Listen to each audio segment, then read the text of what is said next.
Assalamualaikum dan selamat pagi kepada panel-panel. Hari ini kami akan membentangkan projek akhir kami, iaitu kereta sorong Canvas. Sebelum kami memulakan pembentangan kami ingin memperkenalkan diri kami, iaitu saya Azim bin Abdul Malik, ini Nur Didi Akila, dan ini Nur Azrin. Saya akan menyerahkan pembentangan pertama kepada Nur Didi Akila. Assalamualaikum dan salam sejahtera. Saya Nur Didi Akila akan membentangkan pengenalan bagi projek kami. Pengenalan untuk projek kami adalah mereka bentuk kereta sorong pelbagai guna. Untuk pengantar umum, kereta sorong adalah satu alatan yang sering digunakan di tapak pembinaan, mana ia juga boleh digunakan di sektor pertanian. Penyataan masalah yang kami dapati di kereta sorong lama ialah ia memerlukan ruang penyimpanan yang agak luas dan besar di dalam stor maupun bengkel. Ia juga menggunakan bahan yang kurang berkualiti. Objektif kajian untuk projek kami adalah mereka bentuk kereta sorong berinovasi dengan menggunakan canvas. Kami juga ingin mengenal pasti beban yang mampu ditanggung oleh canvas yang kami gunakan. Kami juga menguji kereta sorong kami dari segi ruang penyimpanan di dalam stor maupun bengkel. Saya akan menyerahkan slide seterusnya kepada Nur Azrin. Okay, Assalamualaikum, selamat pagi. Saya Nur Azrin akan membentangkan slide seterusnya, iaitu skop kajian. Okey, projek kami memang dihasilkan di bengkel kualiti dibuka.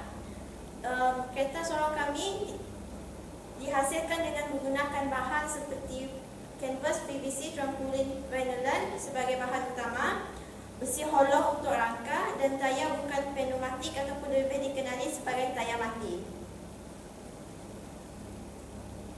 Okey, untuk kepentingan kajian kami pula, kami ingin membuat satu produk yang dapat menjimatkan ruang penyimpanan di dalam stor ataupun bengkel, dan ianya dapat menjimatkan tenaga kerja dari segi pengangkutan, membawa dan memindahkan bahan binaan dari satu tempat ke satu tempat. Okey, seterusnya saya akan serahkan kepada ahli kumpulan saya. Okey, saya Azim bin Abdul Malik. Ini dari segi jenis bahan yang kami gunakan untuk membuat kereta sorong canvas kami. Yang pertama adalah besi berongga. Kami memilih besi berongga kerana ia mempunyai saiz segi 4 untuk memudahkan pemasangan.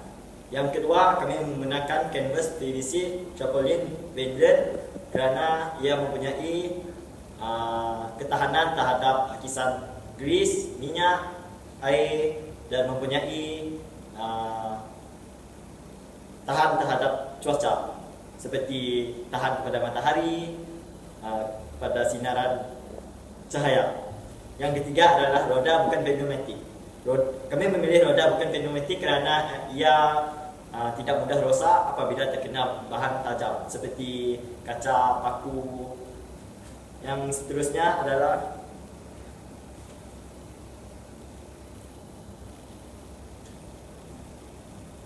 mereka bentuk kereta sorong berinovasi. Dari segi objektif kajian kami, yang pertama adalah mereka bentuk kereta sorong berinovasi. Kami mempunyai 3 lakaran, iaitu lakaran pertama, lakaran kedua dan lakaran yang ketiga.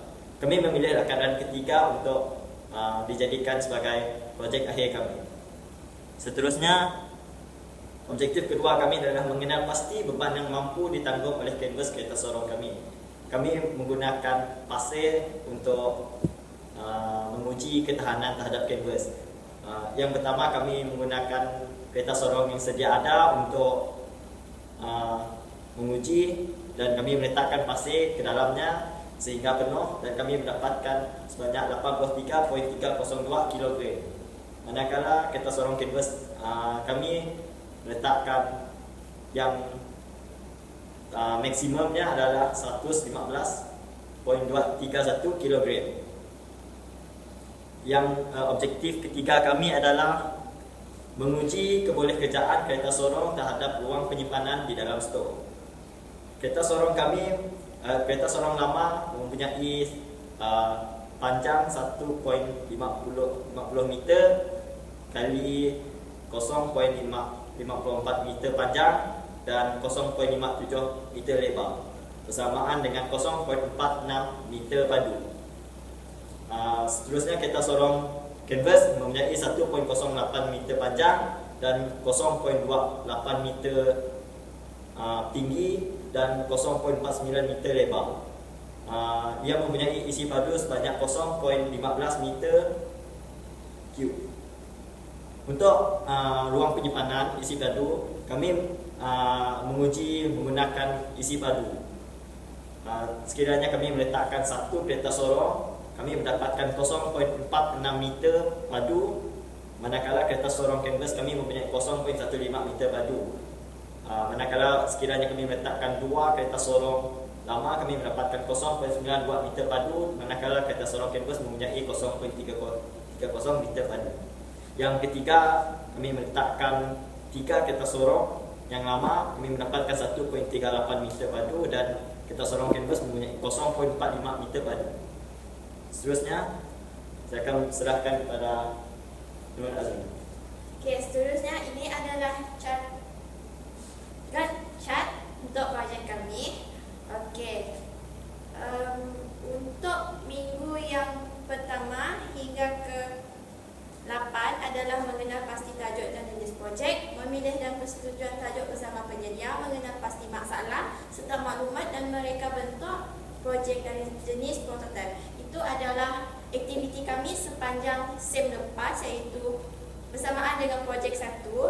Okey, untuk SEM ini kami telah menghasilkan projek yang kami rancang dengan penyedia pada minggu ke-7, tapi dimulakan minggu ke-8, dan pengumpulan data pula memang kami kumpul dari minggu pertama hingga minggu ke-10, manakala penulisan laporan dan pembentangan kami mula dari minggu pertama hingga minggu ke-11 dengan kumpulan data yang telah lengkap dijalankan. Okey, seterusnya. Kesimpulan untuk projek kami adalah yang merupakan produk yang dibuat bagi menjimatkan ruang penyimpanan di dalam stok maupun bengkel. Kami jenis canvas yang digunakan dapat menanggung beban dalam anggaran 90 hingga 100 kg. Itu sahaja dari kumpulan kami. Sekian, terima kasih.